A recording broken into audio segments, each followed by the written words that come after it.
कि भगवान निराकार से साकार क्यों बना, क्या कारण था। और राम कितने हैं, तुम पुनि राम राम दिन राती। एक बात बताओ, आप जिन राम जी का 24 घंटे भजन करते वो राम कोई और है। महाराज एक संत तो कह रहे थे कि राम कौशल्या जी के घर में आकर के जन्म लिया तब राम नहीं हुए। राम जी तो और पहले से थे, जब कौशल्या मैया के यहाँ जन्म भी नहीं हुआ था उससे पहले से भी राम थे। राम का मतलब क्या है, राम का मतलब है मर्यादा।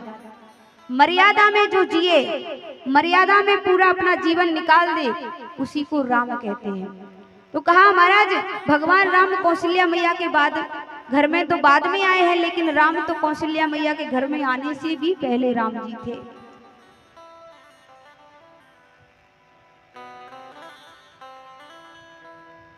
लेकिन एक बात और बताऊं, कलयुग में तो एक ही राम बचे। कहते सतयुग में परशुराम,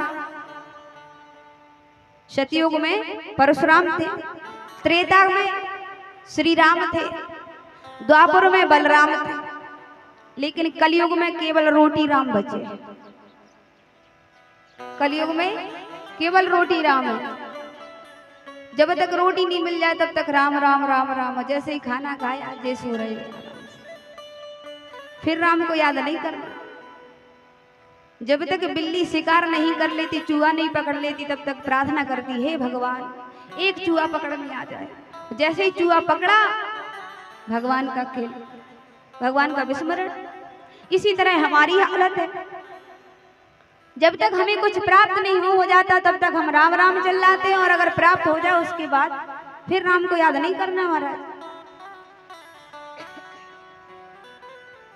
मैया पार्वती कहती है प्रभु बताइए कि राम कौन है, और वो ब्रह्म निर्गुण से सगुण क्यों बना, क्या जरूरत पड़ी उन्हें। भगवान भोलेनाथ ने जैसे ही ये शब्द सुने तो प्रसन्न हो गए।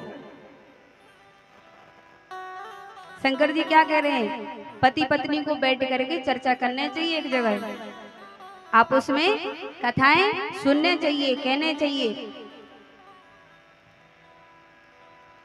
पर महाराज आजकल बैठने के लिए समय नहीं है।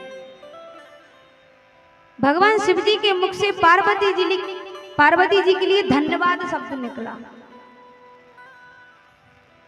कि धन्य धन्य गिरिराज कुमारी, तुम समान नहीं कोहू पिकारी। धन्य धन्य कहा महाराज हे पार्वती तुम्हारे पिता धन्य हैं जिन्होंने ऐसी बेटी को जन्म दिया, और पार्वती तुम भी धन्य हो जो महाराज आज भगवान राम की कथा सुनना चाहती हो। इसलिए बार बार धन्यवाद दिया कि वो पिता धन्य है जिसने ऐसी बिटिया को जन्म दिया जो भगवान की कथा सुनना चाहती है, और पार्वती तुम भी धन्य हो जो भगवान की कथा सुनने की इच्छुक हो। पार्वती मैया कहती पूछो रघुपति कथा प्रसंगा, सकल लोक जग पावनी गंगा। सकल लोक जग पावनी गंगा, एक गंगा वो है जो प्रयागराज में मिलेगी, हरिद्वार में मिलेगी, लेकिन एक गंगा हमारे यहाँ बह रही है आपके सामने, ये राम रूपी गंगा है, राम कथा रूपी गंगा। पार्वती मैया ही कह रही है पूछहु रघुपति कथा प्रसंगा, सकल लोक जग पावनी गंगा। कथा के लिए पावनी गंगा कहा है। एक बात याद आई, एक बार मैया पार्वती जी ने गंगा जी से कहा, गंगा मैया से कहा कि देखो तुम स्त्री हो, और स्त्री होकर के भगवान भोलेनाथ की जटा में बैठी हो, उनके सर पे जाके बैठी हो, नीचे भी तो बैठ सकती हो। अरे कम से कम विचार करो, एक स्त्री होकर के भगवान शिव जी की जटा में बैठ गई, बगल में बैठ जाओ, जैसे हम रहते वैसे रह लो। पर गंगा जी ने कहा कि मैं नीचे क्यों आऊं, मुझे तो भगवान भोलेनाथ ने स्वयं बिठाया है, तो मैं नीचे बैठने वाली नहीं। पार्वती मैया ने कहा भगवान ने तो कुछ भी कह दिया, भगवान भोलेनाथ है, लेकिन तुम्हें तो सोचना चाहिए कि एक स्त्री होकर के बैठी हो, भगवान के सर पर बैठी हो। मैं भी तो जगत जननी हूँ, फिर भी भगवान के चरणों में रहती हूँ, तो तुम्हारे लिए भी नेजे रहने चाहिए। भगवान शिव जी के बगल में रह सकती हो, सामने रह सकती हो, पर जटाओं में बैठी क्या अच्छा लगता है तुम्हें? गंगा जी ने कहा मुझे समझ में आ गया, तुम्हें जलन हो रही है हमसे, क्योंकि भगवान शिव जी ने मुझे ऊंचा स्थान दिया है। और महाराज कहते हैं कि जहां मेरे घाट पर जहां जहां व्यक्ति स्नान करने आता है, मैं उसका उद्धार करती हूँ। और भगवान ने इतना ऊंचा स्थान मुझे दिया, इसलिए तुम्हारे लिए ईर्षा हो रही है। पार्वती मैया ने कहा ईर्षा नहीं हो रही, बस मैं तुम्हें समझा रही हूँ कि नीचे रहो। गंगा जी ने कहा मैं नीचे आने वाली नहीं। पार्वती मैया ने गुस्से में आकर के कहा कि गंगा नीचे आ जाओ। गंगा जी ने कहा मैं नहीं आने वाली। पार्वती बोली ठीक है माता, तुम गंगा नीचे नहीं आ रही हो, लेकिन मैं ऐसी गंगा प्रकट करूंगी, ऐसी गंगा प्रकट करूंगी कि तुम किसी तक पहुंचो या ना पहुंचो, महाराज दुनिया तुम तक आएगी, लेकिन मैं ऐसी गंगा प्रकट करूंगी जो जन जन तक जाए। तुम्हारे घाट पर जब कोई व्यक्ति आएगा तब ना स्नान करेगा, लेकिन मैं घर घर जाकर के स्नान कराऊंगी, ऐसी गंगा प्रकट करूंगी मैं। इसलिए मैया पार्वती जी ने कहा सकल लोक जग पावनी गंगा। महाराज कहीं बिजली पहुंची हो या नहीं पहुंची हो, लेकिन राम कथा हर घर में है। कोई भी ऐसा घर नहीं होगा, चाहे गरीब हो अमीर हो, किसी भी जगह रामायण हर जगह पहुंची है। तो ये किसकी कृपा है? माता पार्वती की। आज महाराज मैंने एक बात और सुनी, एक संत जन कह रहे थे कि यमुना जी में 10 बार नहाओ, यमुना जी में 10 बार नहाओ तो कल्याण होता है, गंगा जी में 1 बार नहाओ तो कल्याण होता है, लेकिन नर्मदा जी में केवल स्नान नहीं, केवल दर्शन करने से कल्याण होता है। आप लोग तो रोज ही दर्शन कर रहे हैं, और हमारे लिए दर्शन मिले ये सौभाग्य नहीं, परम सौभाग्य की बात समझते हैं कि हमारा परम सौभाग्य है कि माँ नर्मदा के दर्शन तो छोड़ो, हमें रोज स्नान करने को मिल रहा है। तो ये माँ भगवती की ही कृपा है। आज ही हमें एक संत महात्मा जी ने बताया कि यमुना में 10 बार स्नान करने से कल्याण होता है, गंगा में 1 बार स्नान करने से कल्याण होता है, और नर्मदा मैया के तो मात्र दर्शन करने से कल्याण हो जाता है। ऐसी माँ नर्मदा जी आपके क्षेत्र में बह रही हैं, तो मैं चाहूंगी कि आज 4 दिन हो गए, थोड़ा सा नर्मदा मैया को भी याद कर लिया जाए। तो नर्मदा मैया के लिए एक मैं सुंदर सा एक भजन तैयार करके लाई, आप सभी ताली बजाते हुए मेरे साथ में नर्मदा मैया के चरणों में। कि मैया अमर कंटक बाली, तुम हो भोली भाली। कि मैया अमर कंटक बाली, तुम हो भोली भाली।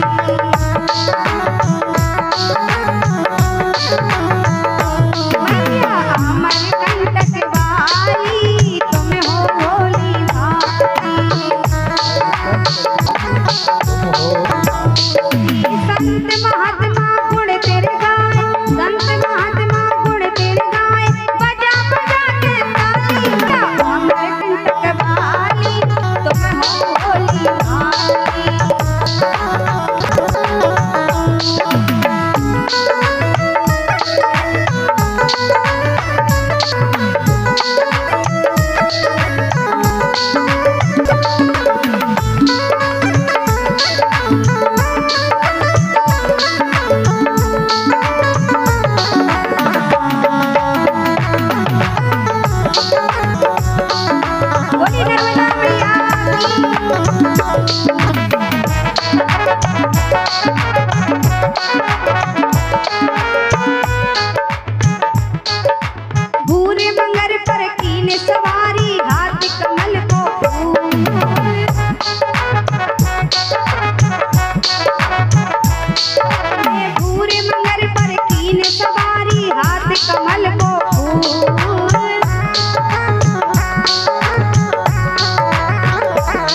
माँ नर्मदा जी की परिक्रमा करो, जो चाहो मांग लो, माँ हर किसी की झोली भरती है। ऐसी माँ नर्मदा जी। निर्धनियों को धन देती माँ, अज्ञानी को ज्ञान।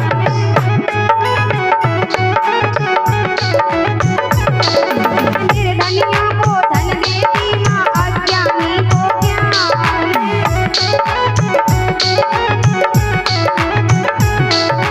अभिमानी का मान घटाती, अभिमानी का मान घटाती, मिटते नाम निशान मैया। अमरकंटक वाली, चार भुजाओं वाली, मैया अमरकंटक वाली, तू है भोली वाली।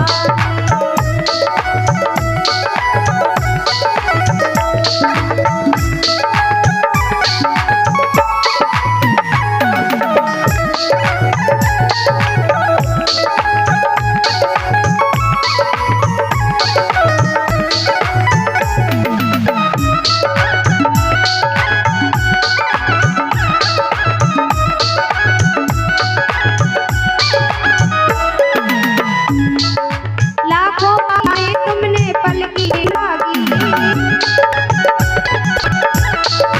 लाखों तारे तुमने नहीं फिर लगाती।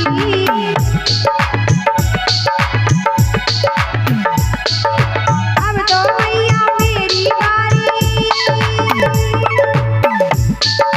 अब तो मैया मेरी बारी, कहाँ लगा दे तेरी मैया। अमरकंटक वाली, चार भुजाओं वाली, मैया अमरकंटक वाली, मैया अमरकंटक वाली, तू है भोली वाली। संत महात्मा गुण तेरे गाए, संत महात्मा गुण ताली, मैया अमरकंटक वाली, तू है भोली वाली, मैया अमरकंटक वाली, तू है भोली वाली, मैया अमरकंटक वाली, चार भुजाओं वाली, कंटक वाली, तू है भोली वाली, मैया अमरकंटक वाली, तू है भोली वाली।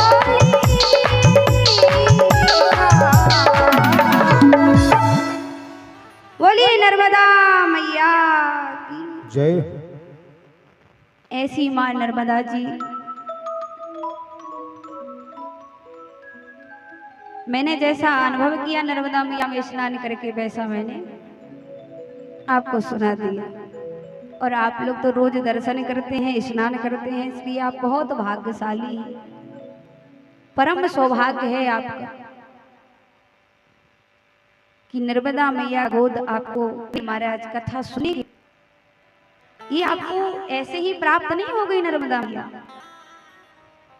ना जाने कितने जन्मों के पुण्य इकट्ठे हुए हैं, तब जाकर के आपको नर्मदा माँ की गोदी मिली है। आपके पूर्वजों के पुण्य कहीं ना कहीं आज काम आ रहे हैं, जिसकी वजह से आप यहाँ पर हैं कि नर्मदा माँ जैसी गोद आपको मिली। महाराज पार्वती मैया ने भगवान से पूछा